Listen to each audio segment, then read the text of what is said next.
పవన్ కళ్యాణ్ తాజాగా కీలకమైనటువంటి ప్రకటన చేశారు. ఫోటోల కోసం ఎగబడుతుండడం, సెల్ఫీల కోసం ఎగబడుతూ ఉండటం, ఇవన్నీ చేస్తూ ఉంటే కొంత అసహనానికి, అసంతృప్తికి గురవుతూ ఉండటం. ఇట్లాంటి సందర్భంలో దానికి ఒక కారణం చెప్పారు. ఏంటయ్యా అంటే, కొంతమంది అసాంఘిక శక్తులు, అది వైసీపీ వాళ్ళు చేతులకు బ్లేడ్లు ఇచ్చి మనుషుల్ని, ముఠాలని పంపిస్తున్నారట. ఆ ముఠాలు తనని, తన సెక్యూరిటీని కూడా గాయపరుస్తున్నారట. అందువల్ల ప్రోటోకాల్ పాటించాల్సిందే, ఫోటోలు మీ అందరితో దిగాల్సి ఉంది నేను, కానీ సమస్య అది అన్నటువంటి పాయింట్ ఏంటంటే, అక్కడ ఉన్నది మొత్తం జనసేన వాళ్ళే. వైసీపీ వాడు ఎవడో అక్కడ వాళ్ళకి తెలియదు, ఆ ఊరోడే కదా అక్కడ ఉండేది, లేకపోతే వేరే పార్టీ వాడు ఎవడో వాళ్ళకి తెలియదా?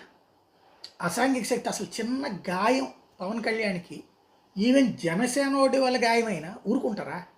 ఆని చంపేస్తారు, ఆని చితక బాధేస్తారు.